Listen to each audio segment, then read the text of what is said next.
you've got the southern kingdom, Judah, the northern kingdom called Israel. You've got Rehoboam in the Jeroboam. Life easy. Have a look with me. This is 1 Kings chapter 12, verse 26. So 1 Kings chapter 12, verse 26. Feel free to look up your contents page of the Bible. That's all good. If you're searching on your device, makes life fast and easy. 1 Kings 12, 26. Jeroboam thought to himself, the kingdom will now likely revert to the house of David. That is, they will collapse back into the kingdom in the south. If these people go up to offer sacrifices at the temple of the Lord in Jerusalem, they will give their allegiance to their lord Rehoboam, king of Judah. They'll kill me and return to King Rehoboam. See the political machinations that are going on? Verse 28. After seeking advice, the king made 2 golden calves. He said to the people, now this is the con job, right, on the people. Would you buy this? It's too much for you to go up to Jerusalem. Here are your gods, Israel, who brought you up out of Egypt. It's too hard, it's too difficult, it's too much effort.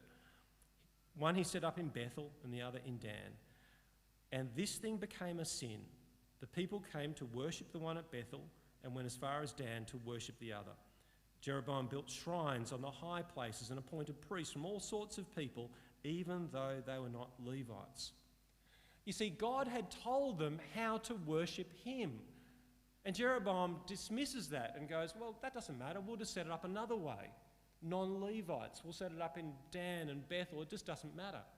And a recurring theme in 1 Kings, you hear it time and time again, that the following kings, they followed in the sin of Nabat, of Jeroboam, son of Nebat.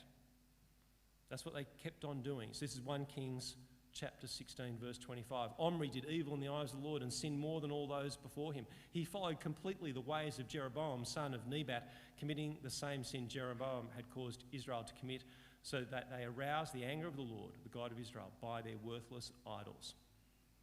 A few verses on, verse 30 of chapter 16. Ahab, son of Omri, did more evil in the eyes of the Lord than any of those before him. He not only considered it trivial to commit the sins of Jeroboam, son of Nebat, but he also married Jezebel, daughter of Ethbaal, king of the Sidonians, and began to serve Baal and worship him. So he thought it was a nothing to break the second commandment, and then started breaking the first commandment by having these other gods. Now, Jehu, chapter 10, verse 28 of 2 Kings, Jehu destroys the Baal worship in Israel. However, he did not turn away from the sins of Jeroboam, son of Nebat, which had caused Israel to commit the worship of the golden calves at Bethel and Dan.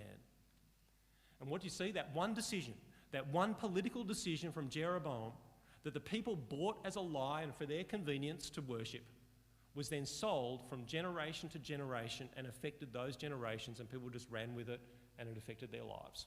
That was the legacy that was led by Jeroboam and that northern kingdom. Fast forward a bit, get to Jesus. Jesus is pretty incredible. Bit of an understatement, really. Colossians chapter 1. The Son is the image of the invisible God, the firstborn over all creation. That's a weird thing to get your head around, isn't it? That he's the image of the invisible God. It's not a problem for God to be invisible. He wouldn't be God if you could see him. He'd be created, therefore. God is spirit. He's invisible. No challenge at all. You can know he's there, but Jesus comes and reveals God to us. He comes from the Father.